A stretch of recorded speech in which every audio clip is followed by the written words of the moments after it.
वक्त की बड़ी खबर। बीजेपी के राष्ट्रीय अध्यक्ष जेपी नड्डा ने फडणवीस से अपील की है कि वो डिप्टी सीएम बने महाराष्ट्र में।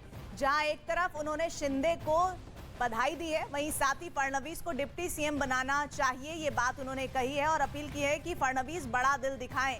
लेकिन इस बड़ा दिल दिखाने को लेकर क्या फडणवीस मानते हैं? क्योंकि जब प्रेस कॉन्फ्रेंस हो रही थी शिंदे और फडणवीस जिसमें मौजूद थे, फडणवीस ने खुद शिंदे को चीफ मिनिस्टर का चेहरा होंगे ये बात कही थी और ऐसे में तब ये भी बात उन्होंने कही थी कि वो सत्ता में सरकार में दखल नहीं रखेंगे और पूरा समर्थन देंगे। और ऐसे में क्या जेपी नड्डा के उस प्रस्ताव पर वो गौर करेंगे, मानते हैं, ये देखना होगा। लेकिन राष्ट्रीय अध्यक्ष की तरफ से ये अपील फडणवीस से की गई है। फडणवीस जो महाराष्ट्र के पूर्व मुख्यमंत्री हैं और ऐसे में आप समझिए कि अब एकनाथ शिंदे उप मुख्यमंत्री, जिनको लेकर चर्चाएं थी कि वो उप मुख्यमंत्री बनेंगे और फडणवीस मुख्यमंत्री बनेंगे, अब रिवर्स हो गया है। क्या इस प्रस्ताव पर फडणवीस राजी होंगे? सुनिए जेपी नड्डा ने क्या कहा।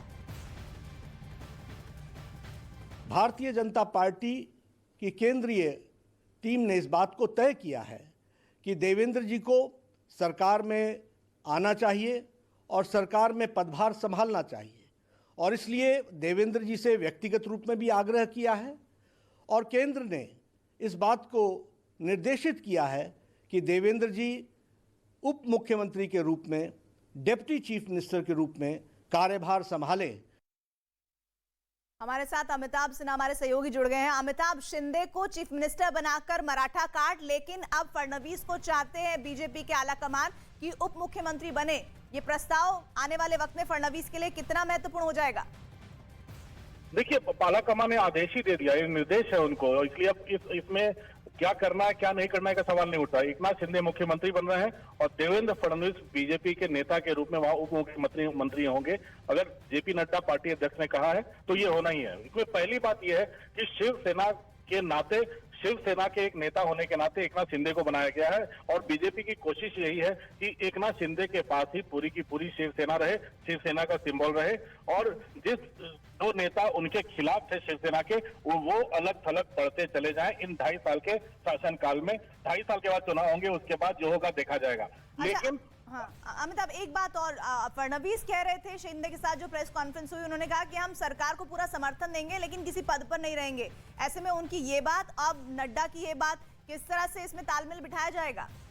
देखिए, फडणवीस मुख्यमंत्री रह चुके हैं, 5 साल नेता विपक्ष सदन रहे हैं, इसलिए हो सकता है कि जो उनसे जूनियर उनके ऊपर हो सकता है कि उनको मुख्यमंत्री पद गंवाना ना हो। लेकिन अब आला कमान का आदेश मिल गया है और बीजेपी में हर कोई जानते हैं आला कमान का निर्देश और फरमान जो होता है वो हर हालत में मान्य होता है। एक डिसिप्लिन सोल्जर रहे हैं, सिपाही रहे हैं पार्टी के देवेंद्र फडणवीस, इसलिए उनका अनुभव पार्टी के लिए भी काम आएगा और सरकार चलाने में भी काम आएगा, क्योंकि एकनाथ शिंदे मंत्री थे कैबिनेट में, मुख्यमंत्री नहीं थे। तो बतौर मुख्यमंत्री और बतौर उप मुख्यमंत्री अब देवेंद्र फडणवीस सरकार चलाने में एक महत्वपूर्ण भूमिका निभाएंगे और आला कमान की भी पैनी नजर रहेगी सरकार के काम काज। लेकिन जेपी नड्डा के इस स्टेटमेंट के बाद कंप्लीटली चेंज होता हुआ सिनेरियो नजर आ रहा है, क्योंकि वो फडणवीस जो प्रेस कॉन्फ्रेंस में, अमिताभ शुक्रिया आपका, वो फडणवीस जो ये कह रहे थे कि एकनाथ शिंदे चेहरा होंगे, महाराष्ट्र का चीफ मिनिस्टर फेस होंगे, वहीं दूसरी तरफ उन्होंने कहा था कि पूरा सहयोग देंगे। लेकिन अब जेपी नड्डा की अपील, एक तरह से अमिताभ कह रहे हैं कि अपील नहीं है, ये आदेश ही माना जाए। तो फिर ये समझ लीजिए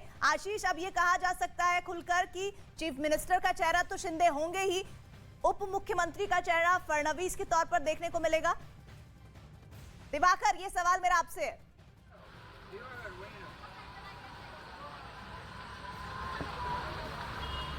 दिवाकर, आपको आवाज पहुंच रही है?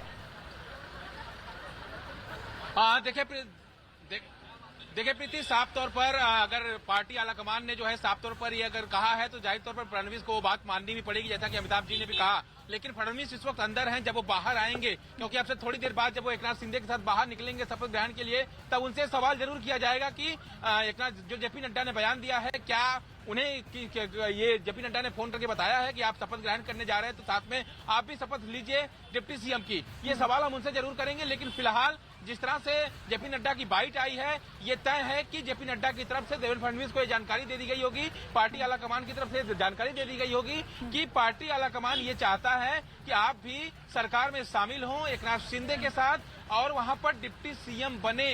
अब साफ तौर पर लगता है कि 10 से 15 मिनट बाद एक बार फिर से हलचलें जरूर सागर बंगले के बाहर तेज होंगी, तब मैं दोबारा रुक करूंगी। प्रशांत, तैयारियां जरा बताइए राजभवन में।